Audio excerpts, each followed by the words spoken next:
CNN, setting aside the backstage drama involving series creator Joss Whedon, the novel begins with an intriguing premise and develops it in such a plodding way that interest progressively fades with each successive hour. The idea of an X-Men like group in turn of the 19th century London surely has potential, but the novel needs to get better, sooner rather than later. The show does have a splendid lead in the form of Irish actor Laura Donnelly, whose character, Amalia True, oversees an orphanage for the touched, people who acquired a variety of bizarre powers during an inexplicable event in 1896. 3 years later, strange doings are afoot, in a seamy side of England that sees the entrenched upper class feeling threatened by this influx of the extraordinary among them, creating a series of unlikely bedfellows and uneasy alliances.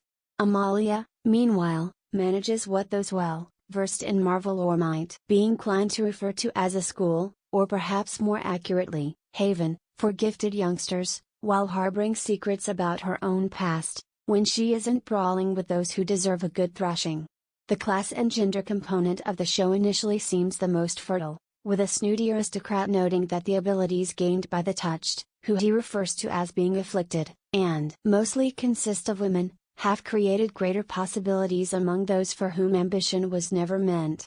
Still, the series bogs down in the character interactions, including a cop, Ben Chaplin, and a wealthy woman, Olivia Williams, who become interested in the touched for disparate reasons that, especially in the latter case, remain murky and suspect. Although dressed up with plenty of cable-worthy sex and violence, mixing decadence with pomp and finery, the novel doesn't feel as if it's going anywhere fast through 4 episodes, getting detoured by too many dark alleyways and side plots. Shifting the aim more directly to Ms. True would probably help. Donnelly somehow manages to strike a perfect superhero pose in an elegant, corseted Victorian gown, as would a clear sense of the border stakes and mysterious forces at work. Granted, Netflix has enjoyed its own buzzworthy success with Bridgerton, another lush show set in England's past. The supernatural/superhero element also offers the potential to tap into those appetites, although that's a pretty crowded playing field.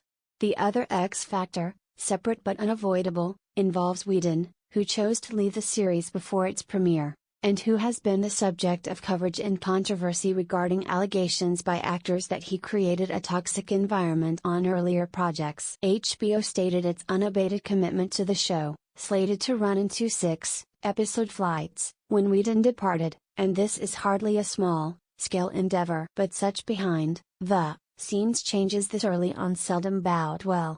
Given the premise, the novel still has the potential to regain its momentum, and as they say never.